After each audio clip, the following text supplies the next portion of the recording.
নমস্কার, আপনারা শুনছেন whisper in suspense. Whisper in সাসপেন্সে গল্প এবারে অ্যাডভেঞ্চারের। আমাদের আজকের নিবেদন তাপস বাবুর লেখা মাদাগাস্কারের অজানা বিপদ। এলারসন পেড্রো অ্যাস্টারসন একটা ডিসকভারি গ্রুপ, যারা চলেছে এবারে মাদাগাস্কারে অজানাকে জানার উদ্দেশ্যে। কেমন হবে সেই অ্যাডভেঞ্চার? কি শুনতে আগ্রহ জাগছে না? তাহলে আর দেরি কিসের? শুরু হচ্ছে আমাদের আজকের নিবেদন মাদাগাস্কারের অজানা বিপদ। এলারসন, খবরটা পেয়েছো? কাগজটা হাতে করে নিয়েই ঢুকলো পেড্রো। পেড্রো এলারসনের সঙ্গে কাজ করে। এলারসন একজন ভ্রমণ পিপাসু মানুষ, বলতে পারেন গ্লোব পর্যটক। নতুন নতুন জায়গায় যাওয়া, নতুন কিছু আবিষ্কার করা এবং সেই আবিষ্কার সারা বিশ্বে ছড়িয়ে দেওয়া, এই মূলত তার কাজ। এক কথায় মানুষকে অজানার সাথে পরিচয় করানো এবং মানুষের জানার পরিধিটাকে প্রসারিত করাই এলারসনের কাজ। ব্যক্তিগতভাবে এই কাজ প্রথমের দিকে শুরু করলেও এখন সেই কাজ দেশের হয়ে তিনি করছেন। এজন্য দেশের সরকার কোনো কিছু নতুন আবিষ্কারের জন্য এলারসনের সঙ্গে আরও কয়েকজনকে নিয়োজিত করে দিয়েছে। এটা একটা দলীয় গ্রুপ, আর এই গ্রুপের সমস্ত সদস্য উচ্চশিক্ষিত এবং বিভিন্ন বিষয়ে পারদর্শী। যেমন কেউ প্রত্নতাত্ত্বিক, কেউ বিজ্ঞানী, কেউ আবার লিপি উদ্ধারক, কেউ বোটানিস্ট, কেউ বা মহাকাশ বিশারদ। মোটামুটি একটা মিশ্র গবেষকের দল। নতুন কিছু আবিষ্কার করলেই এদের একটা গুরুত্বপূর্ণ ভূমিকা সেখানে থাকে। কিন্তু এলারসন অবশ্য এসব প্রশিক্ষিত মানুষের কাছে কিছুই না। মানে তার এত বিষয়ভিত্তিক সুস্পষ্ট ধারণা নেই। সে কতকটা মনের শখে এই কাজ করে। পেড্রো এলারসনের সঙ্গে সবসময় থাকে, তার অ্যাসিস্ট্যান্ট হয়ে। এলারসনকে এই কাজে সাহায্য করে। পেড্রোকে দেখে এলারসন বলল, হ্যাঁ শুনেছি, ওটাই তো এখন টিভি নিউজের হাইলাইটস। আমিও খবরটা পেয়ে চমকে গেছি। আসলে মাদাগাস্কারের ওই গভীর অরণ্যে যে হীরের খনি লুকিয়ে থাকতে পারে, এটা অকল্পনীয়, ভাবাই যায় না। আমার সাথে সরকার থেকে এ বিষয়ে যোগাযোগ করা হয়েছে। তাদের থেকে একটা দায়িত্ব ঘাড়ে এসে পড়েছে। এবার সেই হীরের খনি ঠিক কোথায় আছে সেটাই খুঁজে বের করা। কারণ এ সম্পদ উদ্ধার হলে বুঝতেই পারছো, দেশের একটি সমৃদ্ধি আর গৌরব, দেশের অর্থনৈতিক দিকটাও অনেকটা উন্নত হতে পারে। ওই অরণ্যে ফুজি উপজাতির মানুষের একটা ধারণা হয়েছে যে ওখানে এই সম্পদের ভান্ডার রয়েছে। ওই উপজাতির নেতা মাসওয়ালা নাকি জানে এই বিষয়ে বিস্তারিত। সরকার থেকে আমাকে নির্দেশ দেওয়া হয়েছে আমার গোটা ডিসকভারি টিম নিয়ে ওই মাদাগাস্কারে গিয়ে মাসওয়ালার সঙ্গে দেখা করি। এবার টিমের সঙ্গে আরেকজন অতিরিক্ত যুক্ত হবে দোভাষী হিসেবে। সরকার ওকে পাঠাচ্ছে ওই আদি উপজাতিদের ভাষা আমাদের বুঝিয়ে বলার জন্য। ওদের এবং ওদের সর্দারের সঙ্গে এই লোকটি কথা বলবে এবং সে যা বুঝবে সেই কথাটা অনুসরণ করে আমরা সেই হীরের খনির সন্ধান চালাবো। কবে যেতে হবে? বুঝলে, সময় খুব কম। 4 দিন পরেই আমরা বেরিয়ে পড়ব। তুমি আমাদের অভিযানের প্রয়োজনীয় যাবতীয় কিছু সঙ্গে নিয়ে নেবে এই কদিনে।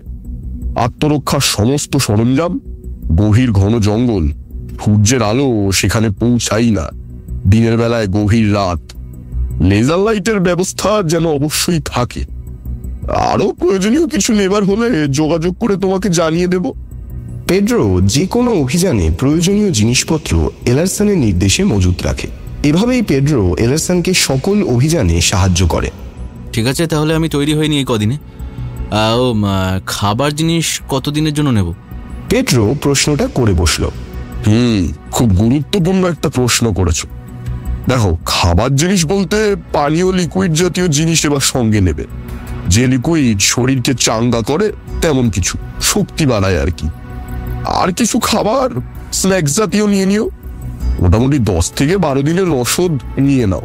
আশা করছি এর মধ্যে আমাদের কাজ সম্পন্ন হবে। ঠিক আছে, তাহলে আমি সরঞ্জাম গোছাই। হ্যাঁ, তুমি বেরিয়ে যাও, একদিনে ভালো করে গোছগাছ করে নাও। আর আমিও আমার টিমের সকলকে আমন্ত্রণ জানাই। চিঠি লিখতে হবে, রাত জাগতে হবে, গাইড বুকটা সঙ্গে রাখতে হবে।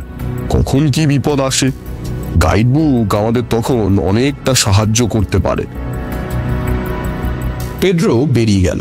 এলারসন ফোনে ফোনে তার টিমের সবার সাথেই যোগাযোগ করে নিল সেই দিন। সকলকে কাজের প্রয়োজনীয় জিনিসপত্র এবং কমিউনিকেশন কেবিল সঙ্গে রাখার নির্দেশ দিল। যে কোনো অভিযানেই এলারসনের টিম তার সদস্যদের মধ্যে সুষ্ঠু যোগাযোগ রেখে কাজ করে, এটাই তার অভিযানের বৈশিষ্ট্য। এলারসন বারবার তার টিমের লোকেদের বুঝিয়েছে যে আমাদের এই অনুসন্ধান করে আবিষ্কারের কাজ, এটা কিন্তু কারুর একার নয়, এটা একটা গোটা দলের কাজ। এখানে সকলের ছোট ছোট কাজের অবদান অভিযানে অংশ নেবে। এলারসনের কথা এবং ব্যবহার খুব সুন্দর, তাই তার দলে সকলে বেশ উদ্বুদ্ধ, উৎসাহ ও অনুপ্রেরণা নিয়ে কাজ করে। সকলেই কাজে বেশ মনোযোগ দিয়ে করে এবং একে অপরকে সাহায্য করে। এলারসন শেষ যে ব্লু হোলে প্রাণের অস্তিত্ব প্রমাণ করার অভিযানে নেমেছিল, সেখানে জলজ উদ্ভিদ বিশারদ সিলিয়াস্টার এক প্রকার প্ল্যাঙ্কটনের খোঁজ করতে এক গভীর কালো গুহায় প্রবেশ করেছিল। হঠাৎ সেখানে কিছু তাকে টেনে নিয়ে যাচ্ছিল গভীর থেকে গভীরে। এলারসন তখন তাকে কোনো রকমে প্রাণে বাঁচিয়েছিল, তবে কি জিনিস যে সিলিয়াস্টারকে টেনেছিল সেটা অজানা থেকে যায়। তাই এলারসনের নির্দেশে তার টিম ডিসকভারি যে কোনো অভিযানে সকলে একসাথে থাকার চেষ্টা করা এবং সবাই সবাইকে সাহায্য করা, এই নীতি অনুসরণ করে চলে। এলারসন সেদিন রাত জেগে গাইড বইটা ভালো করে দেখতে থাকে। মাদাগাস্কার জঙ্গলে যেতে কোন কোন জায়গার উপর দিয়ে যেতে হবে ভালো করে সেগুলো দেখে নেয়। বিপদের আশঙ্কা কেমন আছে মোটামুটি সে বিষয়ে একটা পূর্বানুমান করে নেয়। টিমের সকলকে নির্দিষ্ট 10 তারিখে এলারসন পেড্রোকে সঙ্গে নিয়ে মোম্বাসা বন্দরে মিলিত হয়। জাহাজে সবাই প্রয়োজনীয় জিনিসপত্র নিয়ে উঠে পড়ে। মাদাগাস্কার দ্বীপে পৌঁছতে লাগবে 3 দিন 3 রাত। এই কটা দিন এলারসন তার টিম মেম্বারদের সঙ্গে গাইড বইটা বের করে কোথায় কোথায় দিয়ে মাদাগাস্কারের গভীর জঙ্গলে যেতে হবে সে বিষয়টি বুঝিয়ে দেয়। তিনি এও বলেন, এই অঞ্চলে ভীষণ বিষধর বিছে, সাপ এবং ব্যাঙের উপদ্রব, ওইগুলো ভালো করে এড়িয়ে আমাদের পৌঁছতে হবে। যদিও সতর্কতা স্বরূপ বিছে মারার ওষুধ এবং কার্বনিক অ্যাসিড সঙ্গেই রয়েছে, তাই এইসব বিপদের মোকাবিলা করার বিষয়ে অতটা চিন্তা নেই। এলারসন বলতে লাগলো, আমরা গভীর জঙ্গলে কিন্তু জল পাবো না। এখানে ডিহাইড্রেশন, শরীরে জলের প্রয়োজন কিন্তু ভীষণ হবে। এ বিষয়ে সকলকে সজাগ থাকতে হবে। প্রয়োজনীয় জলের ব্যবস্থা করেই আমরা ভিতরে যাব। পিপে ভর্তি জল নিয়ে আমরা জঙ্গলে ঢুকবো, আর এই পিপে বহনকারী হিসেবে ওই ফুজি উপজাতির মানুষগুলোকে ব্যবহার করব। ওরাও আমাদের সঙ্গে জঙ্গলে যাবে। তবে সবার আগে ওদের নেতা মাসওয়ালার সঙ্গে আমাদের যোগাযোগটা করতে হবে, কারণ হীরের খনির সন্ধান ওই জানে। আচ্ছা, আমি তাহলে মাসওয়ালার সঙ্গে ওদের ভাষায় কথা বলে হীরের খনির সন্ধানটা জেনে নেব, তারপর আপনাদের এই বিষয়ে জানিয়ে দেব। এলারসন এক্সারট্যানের কথা শুনে নিশ্চিন্ত হয়ে যায়, কারণ এক্সারট্যানের ওপর এই অভিযানের গুরুত্ব অনেকটাই নির্ভর করছে। ওই জঙ্গলে হীরের খনি কোথায় আছে না জানলে যে ভীষণ অসুবিধায় পড়তে হবে। ওই জঙ্গল এতটাই ঘন আর নিবিড়, পথ হারানোর সম্ভাবনা অনেক বেশি। পদে পদে নানা জন্তুর বিপদ। গাইড বইয়ের চেয়ে এই অঞ্চলের বাসিন্দারা অনেকটাই কাজে আসবে। তারা জঙ্গলে চলার পথ খুব সহজেই বলতে পারবে। ওই ফুজি জনজাতির ওখানেই কিছুদিন থেকে জঙ্গলের হীরের খনির সন্ধান সম্পর্কে জানতে হবে। হাসি, মজা, পোকার, শ্যাম্পেন, মদের ফোয়ারায়, গল্পগুজবে 3 দিন জাহাজে কাটিয়ে অবশেষে এলারসনের টিম ডিসকভারি 4র্থ দিন বেলা 12টা নাগাদ মাদাগাস্কার সমুদ্র তটে এসে ভিড়ল। এটা সরকার প্রদত্ত জাহাজ, তাই এই জাহাজ ডিসকভারি টিমের মাদাগাস্কার জঙ্গলে অভিযান শেষ হওয়া পর্যন্ত সমুদ্র তটেই থাকবে। সকল বিজ্ঞানী এবং এলারসনকে সঙ্গে নিয়ে জাহাজ আবার মোম্বাসায় ফিরবে। জাহাজের ক্যাপ্টেন এডওয়ার্ডের সঙ্গে সরকারের সেই চুক্তি হয়ে রয়েছে, তাই টিমের সকল সদস্যকে এখান থেকে ফিরিয়ে নিয়ে যাওয়ার এক গুরু দায়িত্ব তার উপর রয়েছে। আফ্রিকান সরকার তাদের দেশে বেশ কয়েকজন সুঠাম চেহারার সশস্ত্র বাহিনী এলারসনের ডিসকভারি টিমের সঙ্গে জঙ্গলে পাঠানোর জন্য দিয়েছে। এরা এলারসন ও তার সঙ্গীদের দেহরক্ষী হিসেবে জঙ্গলে থাকবে। পাশাপাশি সকলের কাছে থাকবে লেজার রাইফেল। লেজার রাইফেল মানে লেজার আলো বিশিষ্ট বিশেষ আগ্নেয়াস্ত্র, প্রায় 1000 রাউন্ড গুলির এই বন্দুক। তাছাড়াও আরও গুলি থাকবে তাদের পিঠে থাকা ব্যাগে। এলারসন, পেড্রো আর তার গোটা ডিসকভারি টিম সহ নামলো মাদাগাস্কার দ্বীপে। তাদের পিছনে নামলো বন্দুকধারী 10-12 জন সশস্ত্র বাহিনীর জওয়ান। এলারসন টিম না ফেরা পর্যন্ত ক্যাপ্টেনকে জাহাজেই থাকবে এই বিষয়ে ক্যাপ্টেনের সঙ্গে আগেই কথা হয়ে রয়েছে তার। জাহাজের ক্যাপ্টেন এডওয়ার্ডকে বাই বলে এলারসন টিম নিয়ে দ্বীপের জঙ্গলের দিকে এগোলো। দ্বীপটি সারি সারি বাওবাব, খেজুর গাছ আর নানা ধরনের বুনো গাছে ভরা। সিলিয়েস্টার জানতে চাইল এলারসনের কাছে, আচ্ছা, আমরা তো জঙ্গলের সম্পর্কে জানি না, ওই ফুজি জনজাতির খোঁজ কোথায় পাবো? এ জঙ্গলে তারা ঠিক এই জঙ্গলে কোথায় রয়েছে সেটাই বা বুঝবো কিভাবে? এ বিষয়ে নেট ঘেটে এবং ওই ফুজি জাতির বই পড়ে আমার একটা ধারণা জন্মেছে। এই জাতি নিজেদের লোকের সঙ্গে হুমায়া হুমায়া করে জোরে জোরে চেঁচিয়ে সম্পর্ক স্থাপন করে। আমরাও জঙ্গলে ঢুকে ওভাবেই চিৎকার করব মুখে হাত দিয়ে। আশা করছি এই আওয়াজ ওদের কানে পৌঁছবে এবং ওদের আমাদের কাছে টেনে আনবে। এভাবেই আমরা ওদের সাথে পরিচিত হব। চলো চলো এবার জঙ্গলে ঢুকে পড়ি। কথাটা বলে এলারসন তার গোটা টিম তাদের নিয়ে জঙ্গলে ঢুকে পড়ল। জঙ্গল এখানে তেমন ঘন নয়, তবে মাটি খুব একটা নজরে পড়ে না, কারণ মাটির বুকে ঘাস আর জঙ্গলি গাছগাছাতে ভরে রয়েছে। ঠিকমতো মাটি নজরে পড়ছে না। এলারসন সকলকেই বলল, খুব সাবধানে পা ফেলে ফেলে নিচের দিকে তাকিয়ে এগিয়ে চলো সবাই। এই ঝোপঝাড়ে বুলেট অ্যানাটের বাসস্থান। একটা কামড়ালে দুদিন তীব্র ব্যথা, তার বিষে কিন্তু। যদিও অ্যান্টিভেনাম মেডিসিন রয়েছে আমাদের সাথে, তবুও সাবধানের মার নেই। এলারসনের নির্দেশ মতো তার টিমের সকল সদস্য নিচের দিকে তাকিয়ে চলতে লাগলো। সামনে এলারসন আর এক্সারটন সবার সামনে পথ প্রদর্শক হিসেবে চলতে লাগলো। জঙ্গল আস্তে আস্তে ঘন হয়ে এলো। চারিপাশের গাছগাছালি, বুনো ঝোপ কোমর ছাড়িয়ে মাথা পর্যন্ত এসে পড়ল। গাছের গায়েও পরগাছা হয়ে বহু গাছ আকর্ষের মতো উঠে গেছে ওপরে। এলারসন একবার চিৎকার করে উঠল সেই আদিম উপজাতির ভাষা, কিন্তু এক্সারটন তাকে ইঙ্গিতে চুপ থাকার নির্দেশ দিল। সে সকলকে বলল, আদিবাসীদের জায়গায় এখনো আমরা আসিনি। আদিম উপজাতিরা যেখানে দল বেঁধে থাকে তার চারিদিকে জঙ্গল ঝোপঝাড় অনেকটা কম থাকে। আরো একটু এগিয়ে যাওয়া যাক। সবাই দল বেঁধে এগিয়ে চলল। পিছনে সশস্ত্র জওয়ান বাহিনী। একটা গাছের পাশ দিয়ে যাবার সময় হেলিক্স, যে জীব বিশারদ, হঠাৎ এলারসনকে পিছনে টেনে নিল। তারপর হেলিক্স এলারসনকে সেই গাছের গায়ে একটা কালো মাকড়সা দেখালো। বলল, এই যে মাকড়সাটা আপনার পিঠের ওপর ঝাঁপিয়েছিল, আপনাকে না টানলে আপনার গায়ে উঠে পিঠের কলার বেয়ে আপনার জামার ভিতরে ঢুকে পড়তো। তারপর একটু সুরসুরি, আর সেটার জন্য আপনি গা ঝাড়া দিতেন। তাতেই নাড়াচাড়ার ছোঁয়ায় ওই মাকড়সা তার বিষ জাতের হুল আপনার শরীরের মধ্যে ঢুকিয়ে দিত। এই মাকড়সার কাছে যাবার কেউ চেষ্টা করবেন না। এটা পৃথিবীর একটা বিষাক্ত মাকড়সা, বিখ্যাত। এর নাম ব্ল্যাক উইডো। একটু দূরে দাঁড়িয়ে থেকে এলারসন মাকড়সাটাকে দেখতে লাগলো। কালো কুচকুচে শরীর, মোটা মোটা রোম সারা গায়ে। হেলিক্স বলল, এই মাকড়সাটা 1 ফুট অবধি লাফাতে পারে। কামড়ালে মৃত্যু একেবারে অবধারিত। অনেক ধন্যবাদ হেলিক্স, আপনাকে এভাবে আমাদের অভিযানে বাঁচালেন। সত্যি আমি ভীষণ কৃতজ্ঞ। এইগুলো তো আমার কর্তব্য। আপনি তো বলেন আমাদের এটা একটা টিম, একটা পরিবার। এখানে যে কোনো একজনের সমস্যা গোটা টিমেরই সমস্যা, তাই সেটা সমাধান করতে সকলকেই এগিয়ে আসতে হবে। মনে করুন না আমি সেই কর্তব্যটা করলাম। তারপর ওরা আবার এগোতে লাগলো। 8 ঘন্টা চলার পর জঙ্গলের ঝোপঝাড় একটু সরে আদিবাসীদের ছোট ছোট ঝুপড়ি দেখা গেল। এই ঝুপড়িগুলো দেখতে কতটা ঝুড়ির মতো। এক্সারটন চেঁচিয়ে দুবার দূর থেকে আওয়াজ করলো, হুমায়া হুমায়া।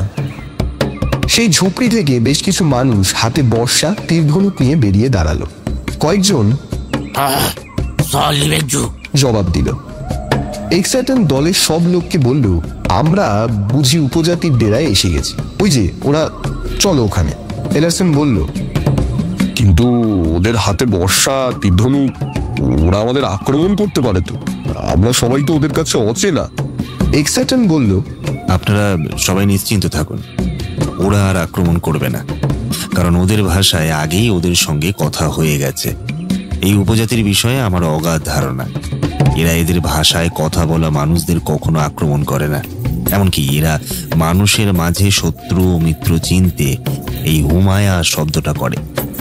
যদি এর জবাবে এরা এই শব্দ আগন্তুকের মুখে শুনতে পায়, তবে এরা মনে করে সেই লোক এদের ভাষা, তাদের এরা কোনো ক্ষতি করে না।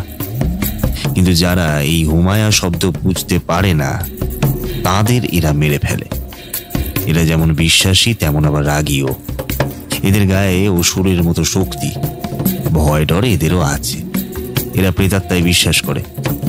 চলুন এবার আমরা ওদের ওখানে যাই, চলুন। ওরা সবাই সেই উপজাতি মানুষগুলোর মাঝে এসে দাঁড়ালো। এদের মাথায় পাখির পালক দিয়ে তৈরি এক ধরনের মুকুট, গলায় সিংহের দাঁতের লকেট ঝোলানো হাড়, কোনোইতেও সেই দাঁতের বন্ধনী। পোশাক কিন্তু অসভ্য।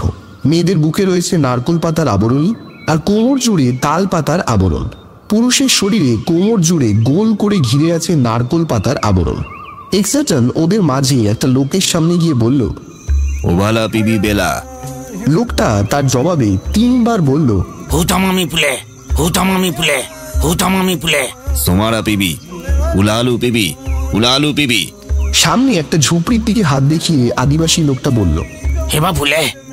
এক্সাটন এলারসন সহ সমস্ত লোককে বলল, এদের সর্দার ওই সামনের ঝুপড়িতে আছেন, চলুন এবার মাসুয়ালার সাথে দেখা করি। ওরা সবাই মাসুয়ালার ঝুপড়ির দিকে সঙ্গবদ্ধভাবে এগিয়ে চলল। সেই আদিবাসী লোকটা সবার প্রথমে তাদের পথ দেখিয়ে নিয়ে চলল। মাসুয়ালার ঝুপড়িতে ওই লোকটা আগে ঢুকলো, তাদের বাইরে দাঁড়াতে বলে। কিছুক্ষণ পর লোকটা বাইরে বেরিয়ে এসে এলারসন সহ সমস্ত লোকদের মাসুয়ালার ঝুপড়ির ভিতরে যেতে আহ্বান করলো। সবাই সেটা শুনে মিলিতভাবে ঢুকলো ঝুপড়িতে। সর্দার মাসুয়ালা বসে আছে ভিতরে এক বাঘ ছালের ওপর। এর মুখে সাদা সাদা রঙের দাগ, বুকে সিংহের দাঁতের সেই লকেট, কোমরে নারকোল পাতার বেষ্টনী। সর্দারের পাশে রাখা রয়েছে বর্ষা আর তীরধনুক। এক্সাটন সর্দারের সামনে গিয়ে দাঁড়িয়ে বলল, হুসাদোলা পিবি, উদালু চুল হেমা। সর্দার যেন এক্সাটনের কথাগুলো বুঝলো। তারপর এক্সাটনের দুহাত ধরে সামনে কতকটা হাঁটু গেড়ে বসে পড়ল। এতে বোঝা গেল সর্দার যেন বুঝেছে এক্সাটন কি বলছে, আর তাতে তিনি খুশি হয়ে নিজের সে অভিব্যক্তি জাহির করছে। এক্সাটন এলারসনকে বলল, সর্দারের কাছে আমি নিজেদের পরিচয় দিলাম, আমরা কোথা থেকে কি উদ্দেশ্যে এখানে এসেছি সেটাও জানালাম। উনি আমাদের পেয়ে খুব খুশি হয়েছেন। এই উপজাতি যখন কারোর উপর খুব খুশি হয় তখন তার সামনে এভাবেই হাঁটু গেড়ে বসে অভিবাদন জানায়। এক্সাটন সর্দারের দিকে তাকিয়ে বলতে লাগলো, উঁচুমলিব। হুসাদোলা পিবি। সর্দার বলছে আমাদের এখানে কেউ এলে আমাদের সাথে পরিচিত হয় এবং আমাদের এখানে থেকে তারপর আমাদের সাহায্য নিয়ে জঙ্গলে যায়। কাউকে আমরা আমাদের এখানে না থাকতে দিয়ে জঙ্গলে যেতে দিই না, এটা আমাদের দলের নিয়ম। আর যারা আমাদের সাথে না দেখা করে জঙ্গলে যায় তাদেরকে আমরা মেরে ফেলি। এটা আমাদের জায়গা, তাই আমাদের এই নিয়ম মানতে হবে। যারা মানে তাদের আমরা বন্ধু ভাবি, আর যারা মানে না তাদের শত্রু বলে মনে করি। এই কথাটা শুনে এক্সাটন মাসুয়ালাকে ওদের ভাষায় জানিয়ে দিল। কথাটা শুনেই সর্দারের চোখে মুখে আনন্দের অভিব্যক্তি ফুটে উঠল। তারপর সর্দার ওদের নিয়ে নিজের ঝুপড়ি থেকে বেরিয়ে একটা বিরাট ঝুপড়ির কাছে নিয়ে গিয়ে বলল, উলে। এক্সাটন বলল, উলে মানে আমাদের থাকার জায়গা। চলো আমরা এর ভেতরে ঢুকে বিশ্রাম করি, নিজেদের প্রয়োজনীয় জিনিসপত্রগুলো একটু গুছিয়ে রাখি। সবাই সেই ঝুপড়িতে ঢুকে বিশ্রাম করলো। তারপর সে রাতে আদিবাসী মহিলাদের নাচের ব্যবস্থা করলো সর্দার। সকলে আনন্দ করে সেই নাচ দেখল। এই আদিবাসীরা বন্য প্রাণী পুড়িয়ে খায়। সেখানকার অবশ্য এক্সাটন ছাড়া কেউই কিছু মুখে তুলল না। সবাই সঙ্গে আনা অন্যান্য স্ন্যাক্স জাতীয় খাবার, বিস্কিট খেয়ে রাতটা কাটালো। সেনাবাহিনীর জওয়ানগুলো ক্যালোরি বৃদ্ধির লিকুইড খেলো। পরের দিন সকালে আদিবাসী নেতা মাসুয়ালা তার কিছু আদিবাসী লোককে নিয়ে এলারসনদের দলে ভিড়ে জঙ্গলের উদ্দেশ্যে রওনা হলো। রওনা হওয়ার কিছুক্ষণের মধ্যেই ওরা গভীর জঙ্গলে এসে পড়ল। সূর্যের আলো চলতে চলতে এক সময় কমে এলো। চারিপাশে অজস্র পোকামাকড়, নাম না জানা পশু পাখির ডাক ভেসে এলো।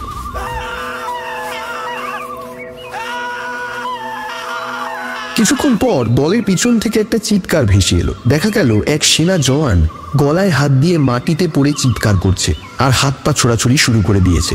সকলে সেদিকে এগিয়ে গেল, গিয়ে দেখলো একটা প্রকাণ্ড মোটা পাইথন গলা পেঁচিয়ে ধরেছে ওই জওয়ানের। সম্ভবত পাইথনটা গাছের ডালে ঝুলছিল মাথা বাড়িয়ে।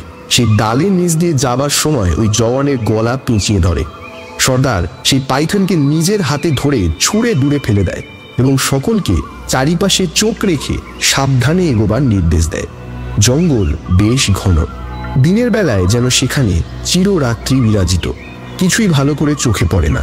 জওয়ানগুলো লেজার রাইফেলের আলো এদিক সেদিক ফেলে এগোতে লাগলো।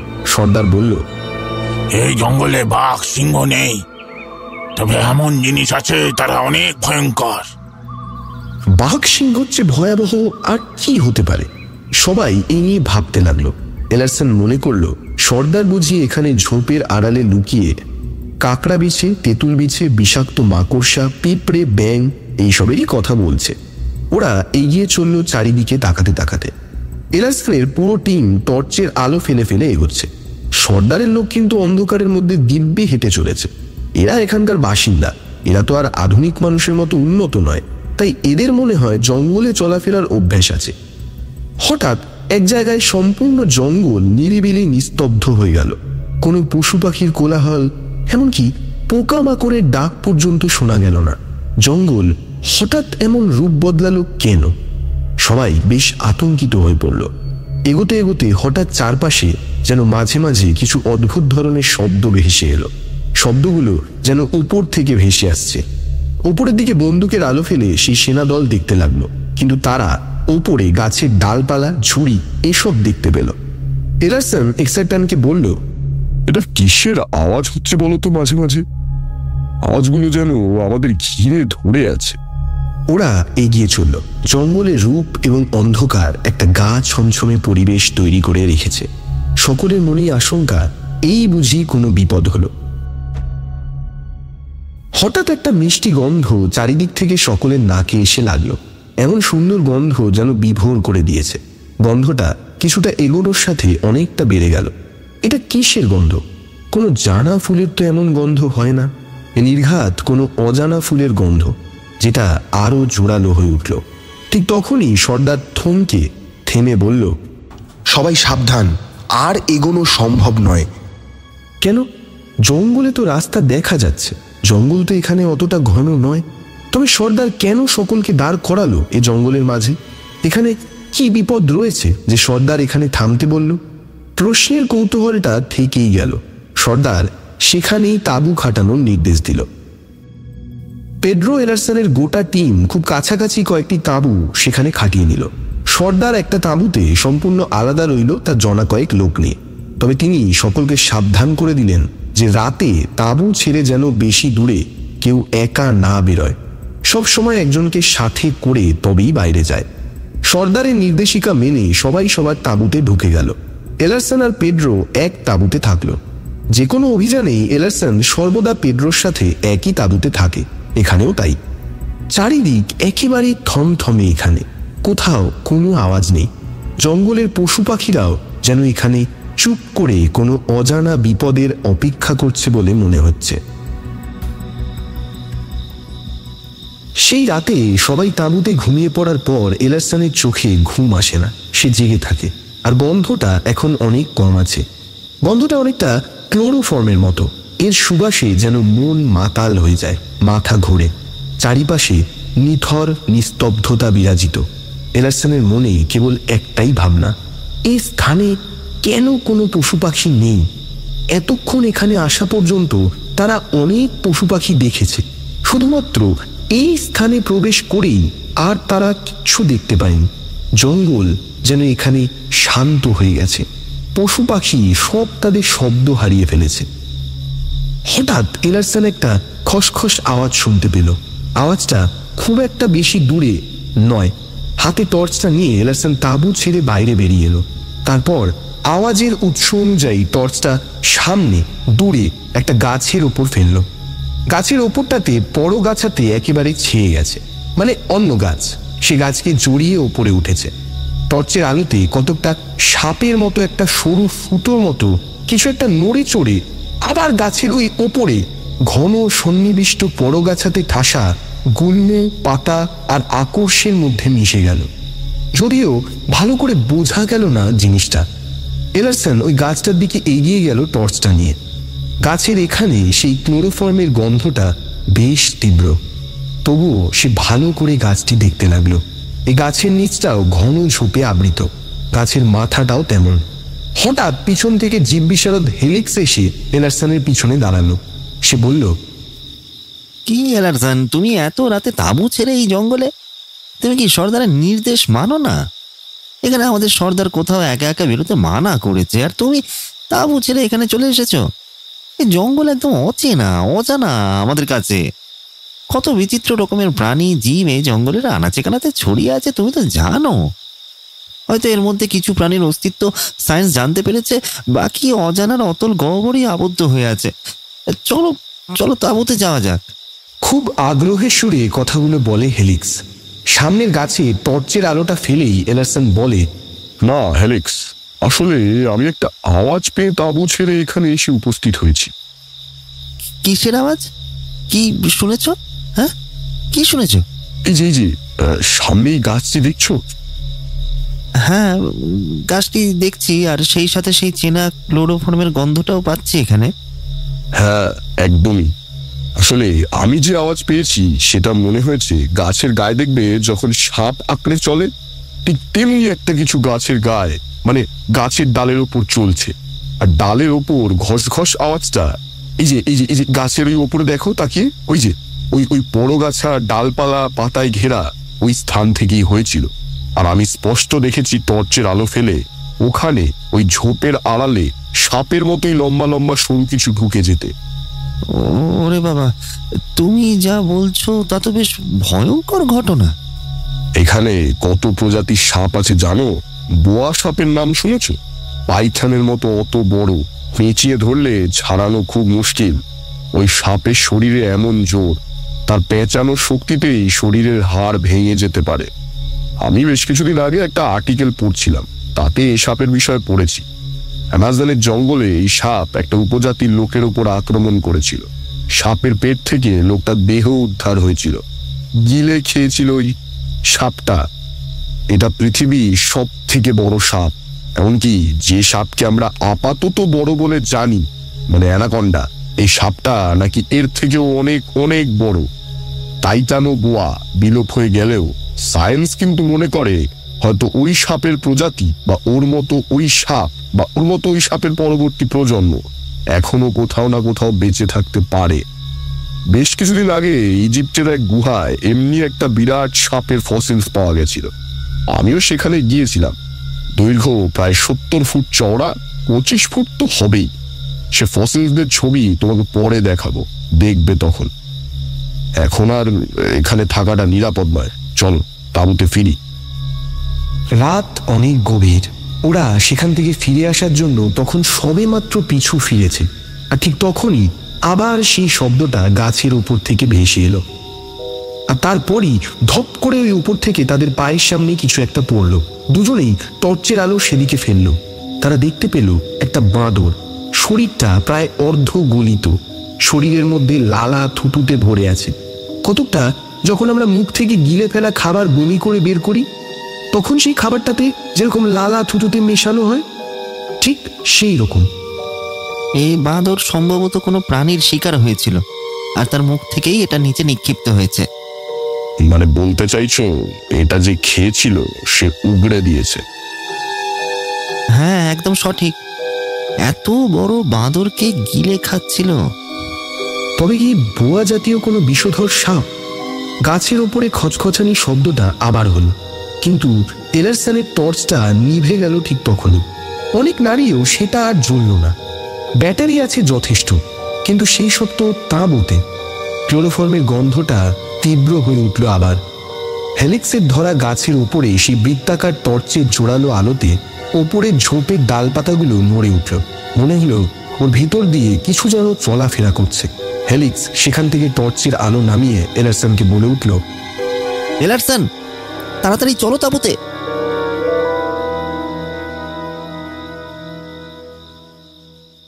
পরের দিন বেশ সকাল সকাল উঠে পড়ল এলারসন। মনের মাঝে ভয় আর কৌতূহল। তার সারা রাত ঘুম হয়নি, মনে ভয়। রাতে দেখা সেই বাঁদরের অর্ধগলিত দেহটা অর্ধ হজম হয়ে যাওয়ার মতো ছিল। সেই দিকে এখন কি দিনের আলোতে সে যাবে? সঙ্গে তো সামরিক বাহিনীর জওয়ানরাও আছে, ওদেরকে নিয়ে যাবে। তবে এই বিষয়টি সকলকে জানিয়ে যাবে সে একরকম ভেবে নিল। সে সকালে আরেকবার সেই জায়গায় যাবে। কিছুক্ষণের মধ্যেই তাঁবুতে সবাই উঠে পড়ল। এলারসন সকলকে গত রাতের হওয়া সমস্ত ঘটনা বর্ণনা করল। সবাই মন দিয়ে শুনল। শুধু জঙ্গলের সর্দার মাসুয়ালার মুখ যেন এই ঘটনা শুনে ভয়ার্ত হয়ে গেল। সে বলল, হুসুমিয়া যাবে বেবামি পিম। হেলিক্স বলল, সর্দার বলছে সকলকে একসাথে থাকতে। তুমি একা একা গত রাতে বেরিয়ে ভালো করনি। আমিও কিন্তু গত রাতে এলারসনের সঙ্গে ছিলাম, উনি একা যাননি। তবে আমিও গাছের উপর টর্চের আলোয় কিছু নাড়াচাড়া করতে দেখেছি। চলো না, এখন তো সকালবেলা, ওই জায়গাটা একসাথে গিয়ে দেখে আসি। হ্যাঁ? সর্দার এসব শুনে বলল, হোজামাপি গব গব। যার মানে কিছুজন সেই গাছের কাছে যাক আর বাকিরা একসাথে এই তাঁবুতে থাকুক। তাহলে যারা যাচ্ছে বা যারা তাঁবুতে থাকছে তাদের যদি কোনো বিপদ হয় সাহায্যের জন্য পরস্পর পরস্পরকে ডাকতে পারবে। আর তেমনই করা হলো। সর্দার, এক্সেটন, হেলিক্স, সিলিয়েস্টার আর এলারসন 4 জন সামরিক জওয়ানের সঙ্গে গতকালে সেই গাছের নিচে এগোলো। বাকিরা 6 জন সশস্ত্র বাহিনীর সাথে তাঁবুতেই থেকে গেল। তারপর ওরা গিয়ে দাঁড়ালো সেই জায়গায়, সেই গাছের সামনে। ওরা চারপাশে তাকিয়ে দেখতে লাগলো ঘন ঝোপঝাড়, লতাপাতা, বড় বড় খেজুর, নারকেল গাছ। আরেকটি গাছ দেখে ওরা বেশ ভয় পেল। এই গাছের সারা গায়ে কাঁটা। সিলিয়েস্টার বলল, এলারসন, এই গাছটা দেখো। এই গাছ আমাদের এখানে দেখা যায় না। একে দ্বিতীয় ক্যাকটাস বলে। ভালো করে দেখো, এই গাছ অ্যামাজন জঙ্গলে দেখতে পাওয়া যায়। এলারসন দেখল তীক্ষ্ণ ছুঁচলো কাঁটা দিয়ে মোড়া গাছটি উচ্চতায় 10 ফুটের কাছাকাছি। এ ধরনের গাছ এই প্রথম দেখল সবাই। হঠাৎ তখন হেলিক্স চেঁচিয়ে উঠল এলারসনের দিকে তাকিয়ে। তাকে বলল, সাবধান এলারসন, তোমার পায়ের কাছটা দেখো। এলারসন পায়ের কাছে তাকিয়ে দেখল প্রায় 1 ফুট গোলাকার একটা জায়গা বড় বড় কালো পিঁপড়ে জুড়ে রয়েছে। এলারসনের পায়ের খুব কাছেই। পিঁপড়েগুলোর পিছনে বেগুনি আর হলুদের বাহার। ওরা যেন সবাই কিছু একটা খাচ্ছে, কিন্তু কি? ওদের নিচে কিছু একটা রয়েছে। একটু ঝুঁকে এলারসন দেখতে গেল। হেলিক্স তখন আবার এলারসনকে বলল, সাবধান, এগুলো কার্নিভোরাস অ্যান্ট, মানে মাংসাশী পিঁপড়ে। দলবদ্ধভাবে থাকে, দলবদ্ধভাবে আক্রমণ করতে পছন্দ করে।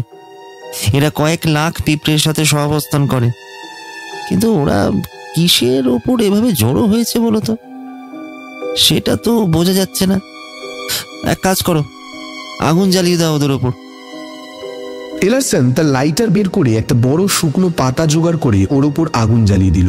পিঁপড়েগুলো সেই আগুনে কিছু মরে গেল, বাকিগুলো কিছু দূরে এক গর্তের মধ্যে ঢুকে গেল। তখন সবাই দেখলো সেই বাঁদরের কঙ্কাল, যেটা গত রাতে অর্ধ হজম করা হয়ে গিয়েছিল। আজ তার ওপর কোনো মাংসের চিহ্ন নেই, শুধু রয়েছে দেহের কঙ্কাল। পিঁপড়েগুলো এর জন্য দায়ী। পিঁপড়েগুলো সমস্ত মাংস খেয়ে নিয়েছে। বোধহয় রাত থেকেই তারা দেহটা দখল করে খেতে শুরু করেছিল। যাই হোক, এবার সবাই যে গাছ থেকে গত রাতে আওয়াজ এসেছিল সেই গাছের সামনে গেল। সে গাছের পিছনে ঘন জঙ্গল, গাছের পিছনে ঝোপঝাড়ে ঠাসা পরগাছা গুল্ম। কাটা ঝোপের আড়ালে দেখা গেল এক অদ্ভুত গাছ। সেই গাছটি দেখতে কতকটা আনারসের মতো। গাছের পাতাগুলো আশ্চর্য ধরনের, প্রায় 20 ফুট লম্বা প্রতিটা পাতা। এই পাতার রং সবুজ নয়, হলুদ, আর গাছের গায়ের রং খয়েরি। প্রায় 8খানা পাতা গাছটার মাথার পাশ দিয়ে বেরিয়ে মাটিতে পড়ে আছে। আর সেই গাছের মাথায় সারি সারি সরু সরু দড়ির মতো অজস্র শাখা। সেগুলো মাথার ওপর দিক থেকে বেরিয়ে গাছের মাথা থেকে ঝুলে রয়েছে। এ ধরনের গাছের আকৃতি সত্যি অবাক করার মতো। এলারসন বলল, সত্যি এ জঙ্গলে এসে কত অজানা জিনিসকে দেখছি আর জানছি। এ জঙ্গল একদিক থেকে জ্ঞানের ভান্ডার, কিন্তু কথা হচ্ছে গাছটির মাথায় যে শাখাগুলো বেরিয়ে ঝুলে রয়েছে, এইরকম শাখাই তো ওই যে পাশের গাছের যে বড় গাছটা, এ গাছের সামনে দিয়ে গেছে, তার উপরেই আমি দেখেছিলাম। কিন্তু কথা হচ্ছে গাছটির মাথায় যে শাখাগুলো বেরিয়ে ঝুলে রয়েছে এই রকম শাখাই তো ওই যে পাশের গাছের যে বড় গাছটা, এই গাছের সামনে দিয়ে গেছে, তার উপরেই এলারসন দেখেছিল। যাক, তবে সাপ নয়। কিন্তু প্রশ্নটা হচ্ছে এই শাখা কিভাবে ওই ডালের উপর গিয়েছিল? যদি পরগাছা হতো তবে এর শাখা ভালোভাবেই আঁকড়ে থাকতো, কিন্তু এ তো এখন আর ডাল আঁকড়ে নেই। তবে প্রশ্নটা থেকেই গেল অজানার অন্ধকারে। হেলিক্সকে এলারসন বলল, তুমি কি এ গাছের বিষয়ে কিছু বলতে পারবে? আমি ঠিক বলতে পারবো না। সিলেস্টার বোটানিস্ট, তাকেও এক প্রশ্ন করা হলো। সেও বলল এমন গাছ আগে কখনো দেখেনি বা জানে না। তবে এ পৃথিবীতে এমন অনেক কিছুই আছে যা মানুষ সঠিকভাবে এখনো পুরোপুরি জানতে পারেনি। এ তেমনই কোনো গাছ, তবে গাছটার আকৃতি আর চেহারা অন্য গাছের থেকে অনেকটাই আলাদা, এটা জোর দিয়ে বলা যায়। ওরা আরো কিছুক্ষণ সেখানে থাকলো, কিন্তু আর অস্বাভাবিক কিছু নজরে পড়ল না। সবাই ফিরে এলো তাঁবুতে। এলারসন ভাবতে লাগলো, গত রাতে তবে কি সত্যি ওই শাখাগুলো গাছটার ডাল আঁকড়ে ছিল না, নাকি তার বুঝতে ভুল হচ্ছে? হয়তো সত্যি কোনো সাপ ছিল যার আকৃতিটা ওই শাখার মতো। তাই হবে, ওটা গাছের শাখা নয়।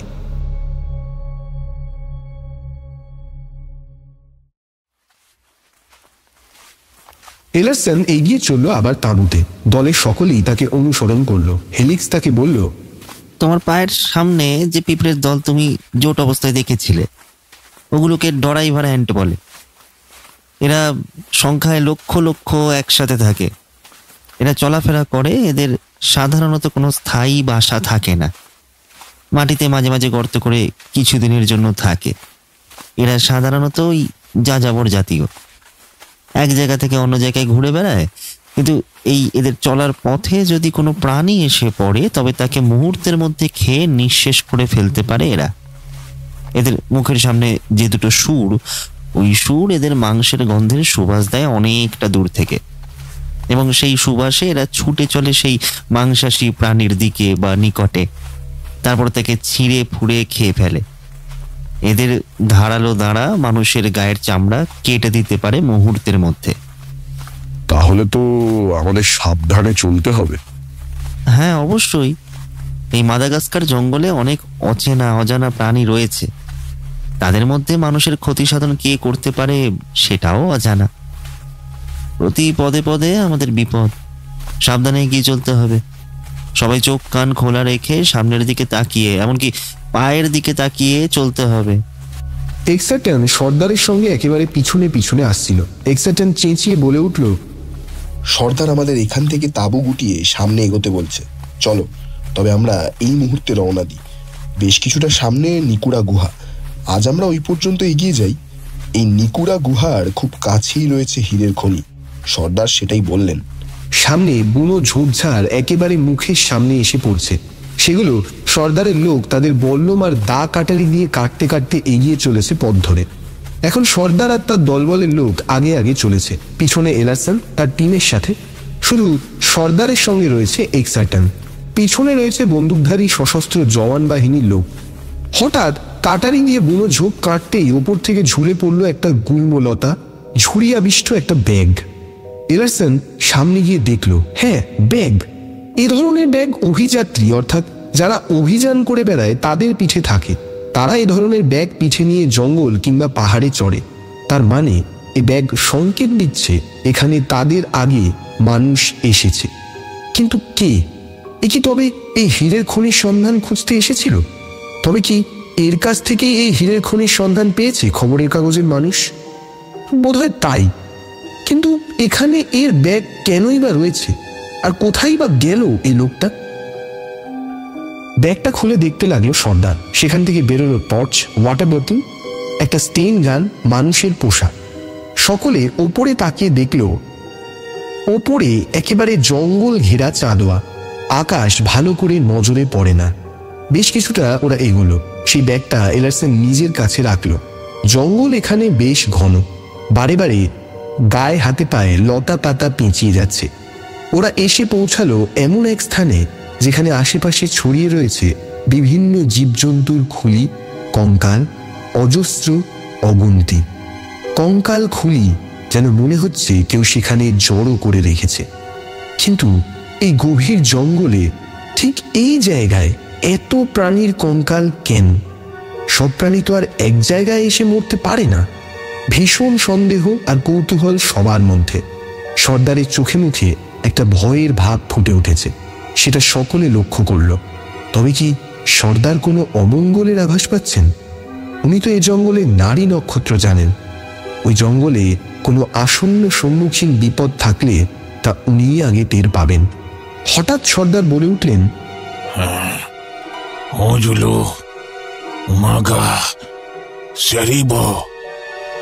এলারসন এক্সারটনের কাছে জানতে চাইল যে সর্দার কি বলছে, কিন্তু এক্সারটনের মুখও ভয়ার্ত হয়ে উঠেছে। সে কাঁপা কাঁপা গলায় বলল, সর্দার বলছেন যে আমরা এক ভয়ঙ্কর দৈত্যের রাজত্বে প্রবেশ করেছি। এই জায়গাটা মোটেও ভালো নয়। এই জায়গা যে ভালো নয় সেটা তার আশেপাশের পরিবেশ দেখেই বোঝা গেছে, কিন্তু সেটা যে কি, সেটা যে দৈত্য, আর তার ভয়েই সর্দার বলছে এখন আমরা দৈত্যের রাজত্বে। এলারসন এসব বিষয় ভাবতে লাগলো। তারপর ওরা আবার এগোলো, সে জায়গা পিছনে ফেলে। জঙ্গল এখানে বেশ বড় এবং নিবিড়। গাছের মাথা, গাছের গা একেবারে পরগাছা বৃক্ষে ভরে আছে। একটা বাঁদর ওদের সামনে গাছের ঝুড়ি ধরে ধরে লাফিয়ে লাফিয়ে এক গাছ থেকে আরেক গাছে যেতে লাগলো। ক্রমশ কিছুক্ষণের মধ্যেই সেটা সামনের ঘন ঝোপের আড়ালে অদৃশ্য হলো। তবে এ বাঁদর কেউ তারা দেখেনি। এ বাঁদরের নাক বেশ লম্বা, আর তার নাক সামনে ঝুলে রয়েছে। নাকটাই বাঁদরের চেহারার গঠনে একটা বৈশিষ্ট্য, এবং সেটাই এর দেহের আকৃতিকে সম্পূর্ণ অন্য বাঁদরের থেকে আলাদা করেছে। এক্সারটন বলল, এই বাঁদর লেমুর প্রজাতির এক ধরনের বাঁদর। তখনই অকস্মাৎ বাঁদরটা যে ঝোপের আড়ালে গাছে গাছে লাফিয়ে অদৃশ্য হয়েছিল, ঠিক সেখান থেকে ভেসে এলো ক্যাচকুচ করে কতগুলো আর্ত চিৎকার। তখনই অকস্মাৎ বাদরটা যে ঝোপের আড়ালে গাছে গাছে লাফিয়ে অদৃশ্য হয়েছিল, ঠিক সেখান থেকে ভেসে এলো ক্যাচ করে কতগুলো আর্ত চিৎকার। বেসন জীবজন্তুর আওয়াজ ভালো বোঝে, কোনো প্রাণী কিভাবে ডাকে এই সম্বন্ধে তার গভীর ধারণা। সে বলে উঠল, এই ডাকটা লেমুরের। কোনো লেমুর হয়তো কোনো বিপদে পড়েছে, এবং সেই বিপদের কথাই সে চিৎকার করে জানান দিচ্ছে। সবাই একসাথে বলে উঠল, তবে সামনে দিয়ে লাফিয়ে লাফিয়ে যাওয়া লেমুরটা কোনো বিপদে পড়ল নাকি? এটা কি সেই লেমুরেরই ডাক? সর্দারের সঙ্গে ওরা সবাই এগিয়ে গেল। সামনে লেমুরটা যেদিকে গিয়েছিল সেদিকে জঙ্গল আরো ঘন। ওরা একটু এগোতেই বহু গাছের মাঝে ওদের চোখে পড়ল সেই গাছটি, আনারসের মতো চেহারাটা, সেই আগের দিন রাতে দেখা গাছ, যে গাছে সাপের মতো কিছু নাড়াচাড়া করতে ওরা দেখেছিল। সেই একরকম দেখতে আরেকটা। এই গাছটা সত্যি অবাক করে দেবার মতো জঙ্গলের অন্যান্য গাছের থেকে। গাছটি একদমই বেমানান। সবাই এদিক ওদিক একটু দেখল, কিন্তু কোথাও সেই লেমুরের সন্ধান পাওয়া গেল না। শেষে এক্সারটন বলল, সর্দার বলছে আমরা নিকারাগুয়ার খুব কাছেই চলে এসেছি। আগামীকালই হয়তো আমরা হীরের খনির সন্ধান পেয়ে যাব। কথাটা এক্সারটন যতটা সহজে বলল, ততটা সহজে এলারসন হজম করে নিতে পারল না। আসলে তার বিশ্বাস ওটা কোনো প্রাণীর ডাক নয়। যাই হোক, ওই চিন্তা মন থেকে সরিয়ে এলারসন দলের সঙ্গে সামনে চলতে লাগলো। জঙ্গল বেশ ঘন, অন্ধকার চারিদিকে বিরাজিত। সবাই এগিয়ে গেল আরো। এলারসনের মন কিন্তু এগোতে এগোতে অন্য কথা ভাবছে। তার কোথাও একটা ভয় জেগে উঠছে। হয়তো বিষয়টি নিয়ে তার দলের কেউ ভাবছে না, সেই একমাত্র ভাবছে। এ কি, এখনো সাবস্ক্রাইব করেননি?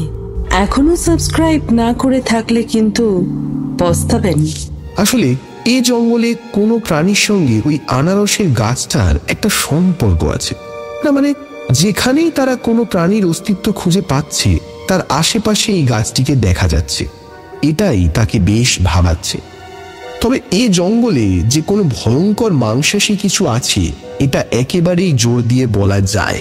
কারণ ওই যে কতগুলো হাড়ের স্তূপ, একসাথে অত প্রাণী এক জায়গায় এসে কেনই বা মরেছে? এ তো কোনো পরিচিত মাংসাশী প্রাণীর কাজ নয়। বাঘ, সিংহ এসব প্রাণী তো এক স্থানে ধরে খায় না, তারা তো শিকারের পিছনে ছুটে বেড়ায়, কোনো নির্দিষ্ট স্থানে আক্রমণ করে খাবার শিকার করে না। আর তাছাড়া এই জঙ্গলে বাঘ সিংহ নেই, সুতরাং বাঘ সিংহর কথা এখানে আসেই না।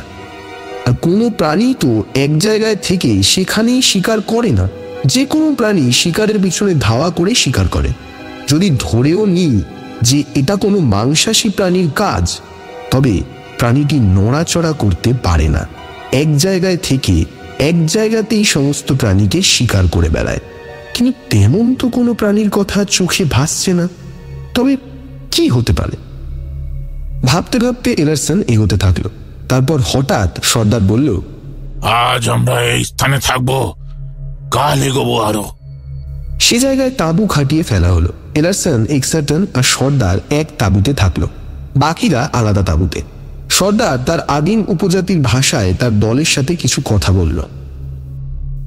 ক্রমে দিনের আলো ফুরিয়ে রাত নেমে এলো। সামনে বেশ কিছুটা জায়গা ঝোপঝাড়। পরিষ্কার করে আগুন জ্বালানো হলো। ওদিকে তাঁবুতে এক প্রচন্ড চিৎকার। কয়েকজন সেনা জওয়ান একজন সেনা জওয়ানকে ধরে নিয়ে এনেছে আগুনের কাছে। আসলে তাঁবুর ভেতর সে শুয়েছিল।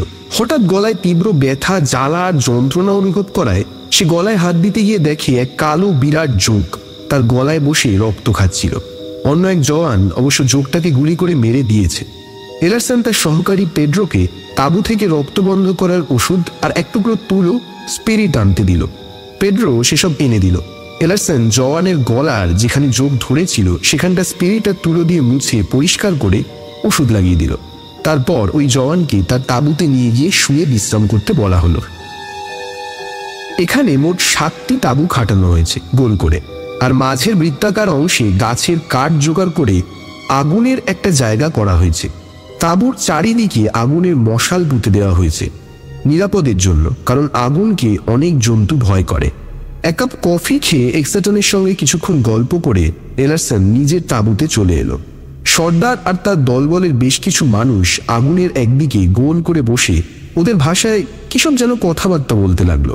পেড্রো, এক্সারটন এলারসনের তাঁবুতে এসে শুয়ে পড়ল। রাত গভীর হয়ে গেল। সে জায়গা, রাতের গভীরতায় এ জঙ্গল যেন আরো শান্ত হয়ে ওঠে। সমস্ত পোকামাকড়ের আওয়াজ থেমে যায়। জঙ্গল যেন ঘুমিয়ে পড়ে তার সমগ্র পরিবেশকে সাথে নিয়ে। তখন গভীর রাত। হঠাৎ একটা হিসের শব্দে তাঁবুর বাইরে ভেসে এলো। এলারসনের ঘুম পাতলা, তার চোখ খুলে গেল সে আওয়াজে। আওয়াজটা সে স্পষ্ট বুঝতে পারল। তার তাঁবুর চারিদিকে গোল করে ঘুরতে ঘুরতে হঠাৎ শুকনো পাতার খসখস শব্দ তুলে তাঁবুর দক্ষিণ দিকে চলে গেল। তারপর আবার চুপচাপ, সবকিছু শান্ত। এই আওয়াজটা কিসে? পরিচিত জন্তু তো কোনো হিসের শব্দ করে না। তাঁবুর থেকে বেশ কিছুটা দূরত্ব বজায় রেখে এটা তাঁবুর চারিদিকে গোল করে ঘুরছিল। কি হতে পারে? এলারসনের কপালে বিন্দু বিন্দু ঘাম। তাঁবুর মধ্যে থাকা এক্সারটন, পেড্রো তখন গভীর ঘুমে অচেতন। এলারসন ভাবল, একবার কি বাইরে বেরিয়ে দেখার চেষ্টা করবে, কিন্তু সর্দার এখানে তাদের সকলকে একা একা বাইরে কোথাও যেতে বারণ করেছে। অসীম কৌতূহলকে দমিয়ে এলারসন তাঁবুর বাইরে বেরোতে সাহস পেল না। সে উঠে বসে একটু জল খেয়ে আবার শুয়ে পড়ল। ভাবতে লাগলো এই জঙ্গলের ভয়াবহতার বিষয়। প্রথমে সেই আনারসের মতো গাছ, সাপের মতো গাছের গালে দেখা জন্তু, জঙ্গলের ঝুড়িতে পাওয়া মানুষের ধুলো ভরা ব্যাগ, এক স্থানে অসংখ্য প্রাণীর হাড়ের স্তূপ, তারপর এই হিস হিস আওয়াজ। বুকের মধ্যে স্পন্দন বেড়ে উঠেছে। একটা ভাবনা ভাবিয়ে তুলেছে তাকে। বেঁচে সে ফিরতে পারবে তো তাদের জাহাজে? আজকের মতন গল্পের আসর এখানে শেষ। তবে পরবর্তী গল্পের জন্য আমাদের বেল আইকন ক্লিক করে রাখুন।